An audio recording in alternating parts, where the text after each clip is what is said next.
चलिए, good morning everyone.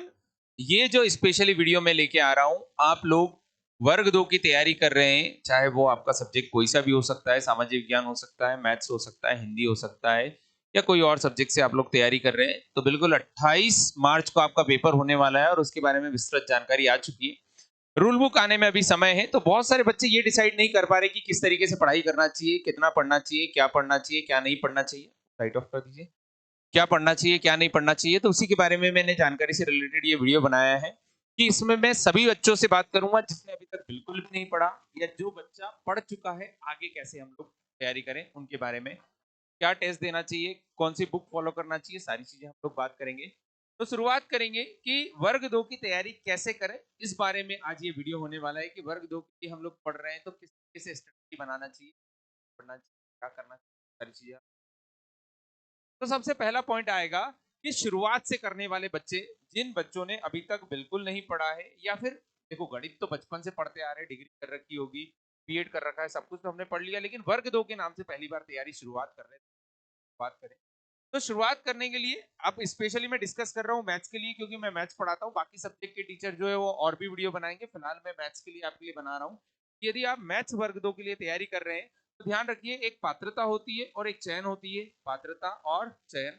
यदि पात्रता की बात करें तो वह हो चुकी है, अब होने वाली है चयन। हम पात्रता कंप्लीट करके चयन की ओर बढ़ रहे हैं। तो चयन परीक्षा में पात्रता लेवल नहीं आएगा, ये बात आप क्लियर कर लीजिए अपने दिमाग में, पूरी तरीके से क्लियर कर लीजिए। जब तक आपका नोटिफिकेशन ना आ जाए तब तक तो ये बात आप सेट करके रखिए कि मैथ्स का लेवल जो पात्रता में था उससे ऊपर रहेगा, अच्छे लेवल पर। क्यों? क्योंकि जैसे एसएससी की बात करें, प्रीलिम्स होता है, मेंस होता है, आप लेवल क्या रहता है। आप बैंक देख लीजिए, प्रीलिम्स होता है, मेंस होता है, जमीन आसमान का होता है। हर एग्जाम में कहीं ना कहीं डिफरेंस होता है। तो पात्रता और चयन प्रीलिम्स और मेंस की तरह है, तो चयन परीक्षा बट ऑब्वियस है, थोड़ा सा आपका जो सिलेबस है वो हाई रहेगा, आपको थोड़े ऊपर लेवल पे पढ़ना होगा, ठीक है। तो यदि कोई बच्चा शुरुआत कर रहा है तो उसको शुरुआत कैसे करनी चाहिए। अभी रूल बुक जनवरी में आने वाली है, ये आपकी विज्ञप्ति में लिखा हुआ था कि जनवरी में हम आपको रूल बुक प्रोवाइड कर देंगे। और भगवान ने चाहा तो मुझे लगता है 10 तारीख के पहले पहले आपको रूल बुक मिल जाएगी। ऐसा रहा तो जब भी आपके पास रूल बुक आए उसके पहले हम लोग क्या करें कि रूल बुक आने में यदि समय है तब तक हमको पता ही नहीं कि क्या पढ़ना है, किस तरीके से पढ़ना है। पर गणित का शिक्षक यदि आपको बनना है तो गणित तो पूछा ही जाएगा, गणित तो आपके एग्जाम में जरूर आएगा, गणित तो आपको पढ़ना ही पड़ेगा।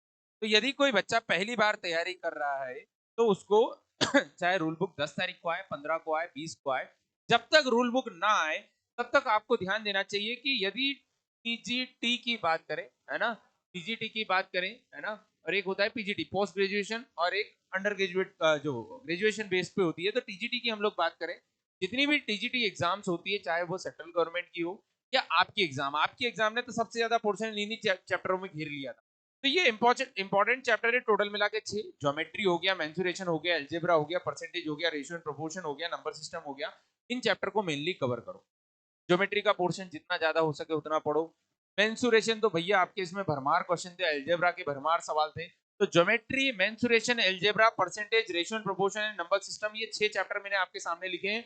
अभी रूल बुक 5 दिन में आए या 10 दिन में आए या 15 दिन में आए या 20 दिन में आए, आप इन 6 चैप्टरों को पढ़ना शुरू करो बिल्कुल बेसिक से।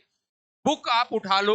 आप अगर जो मान लो अभी एनसीईआरटी पढ़ने का हमारे पास समय नहीं है और एनसीईआरटी आपको एमसीक्यू की ओर नहीं लेके जाएगा, एनसीईआरटी कॉन्सेप्ट की ओर लेके जाएगा, तो आपकी एग्जाम एमसीक्यू बेस्ड होने वाली है। तो आपको क्या करना है, आपको आर डी शर्मा बुक उठा लेना है, उसको पढ़ लेना है, या फिर कोई भी कॉम्पिटिटिव बुक है ना, कॉम्पिटिटिव बुक पे ये ध्यान देना है कि कॉम्पिटिटिव जो रहे वो टेट की ओर लेके जाए, ना कि आपको एसएससी या बैंकिंग की ओर लेके जाए। जैसे अलजेब्रा की बात करें तो एसएससी में जो क्वेश्चन पूछे जाते हैं वो पूछे जाते हैं इक्वेशंस टाइप, जबकि आपकी एग्जाम में जो पूछे जाते हैं उसकी डिग्री पूछी जाती है, उसके रूट्स पूछे जाते हैं, उसके रियल रूट है या, तो क्वेश्चन का देखो है अलजेब्रा ही, लेकिन क्वेश्चन का टाइप थोड़ा सा चेंज है।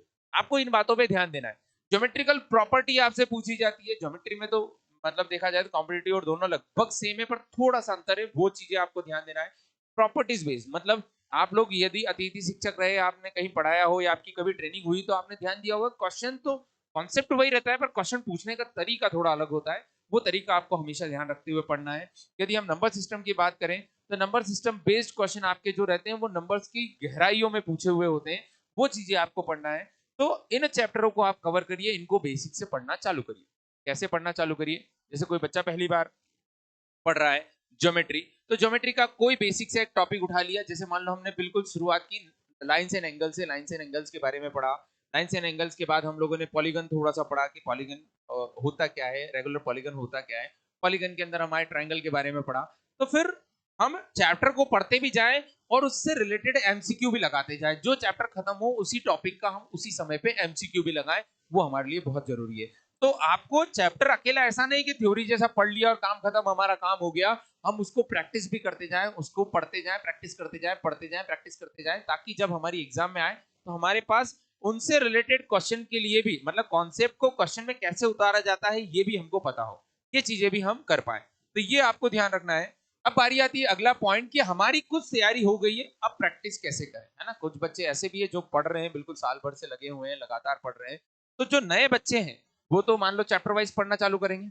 अब कुछ बच्चे बोलेंगे सर हमारा ज्योमेट्री हो गया, हमारा जो है मेंसुरेशन हो चुका है, अब हम क्या करें। तो पहले तो आप एक काम करो कि आप डिसाइड करो कि क्या आता है क्या नहीं आता है, क्या आता है और क्या नहीं आता है, क्या नहीं आता है ना। आपको क्या आता है और क्या नहीं आता है, ये दोनों चीजें डिसाइड करो।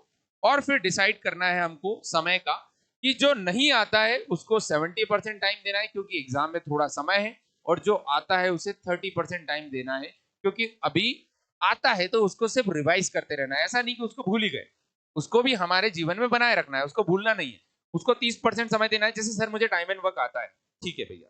सर मुझे ज्योमेट्री नहीं आता है, मेरे पास 10 घंटे का समय है, तो 3 घंटे में टाइम एंड वर्क की प्रैक्टिस करूं। अब टाइम एंड वर्क एक चैप्टर का नाम ले दिया, ऐसे 10 चैप्टर हो सकते हैं। टाइम एंड वर्क कर लिया, कल हो सकता है कि हमने स्पीड टाइम एंड डिस्टेंस कर लिया परसों। 3 घंटे उसकी प्रैक्टिस करूं और बाकी 70% टाइम जो है वो क्या, जो नहीं आता है उसको देना है। अब उसको भी कैसे देना है वो ध्यान से सुनना। जैसे मान लो मैंने चैप्टर उठाया कि भैया मुझे आज पढ़ना है मेंसुरेशन, तो मेंसुरेशन में मैंने उठा लिया कि आज मैं गोले से रिलेटेड सारे सवाल करूंगा।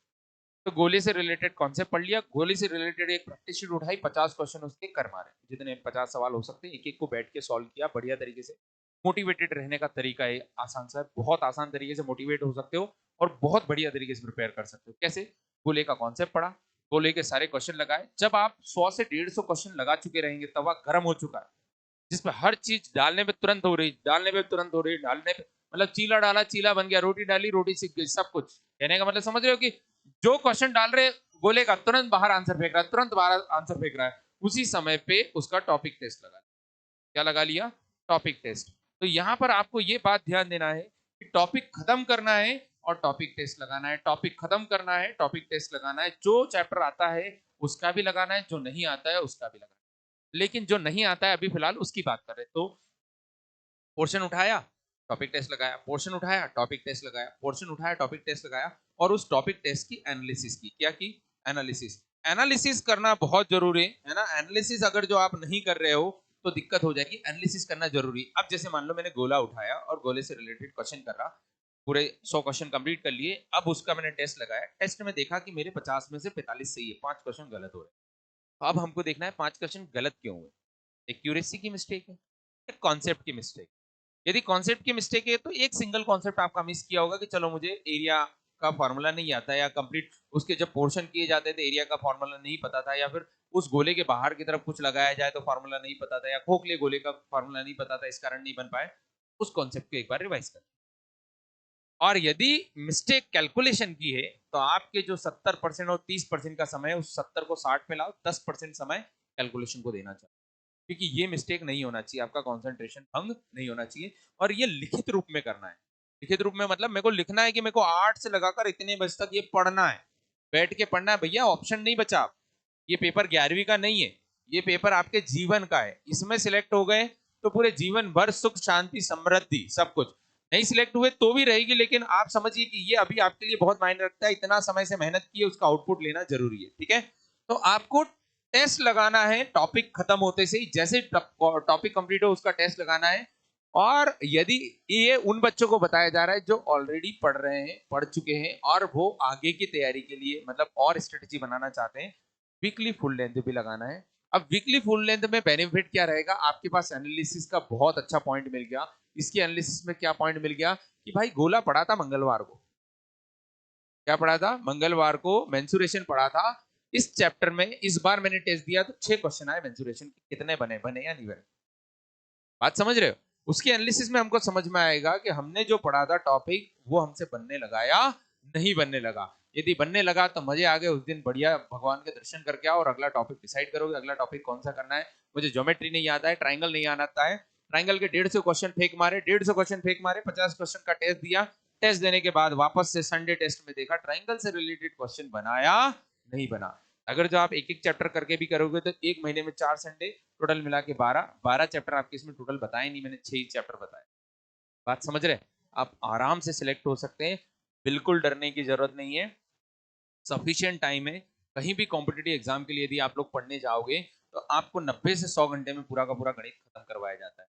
कोई टीचर 4 घंटे पढ़ा रहा है तो सोच के देखो, यदि कोई 4 घंटे 5 घंटे पढ़ा रहा है 120 घंटे 30 घंटे में कंप्लीट कर देते हैं, अगर जो ठीक ठाक क्वेश्चन करवाते हुए करें, है ना।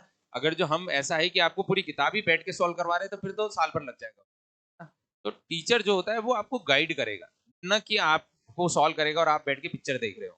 आपको सॉल्व करना चाहिए, आपको प्रैक्टिस करना चाहिए। तो टीचर यदि एक कॉन्सेप्ट को खत्म करे और 3-3 क्वेश्चन भी करवाए या 4-4 क्वेश्चन भी करवाए तो आपको आराम से वो 120 घंटे तक लगभग में कंप्लीट करवा देगा।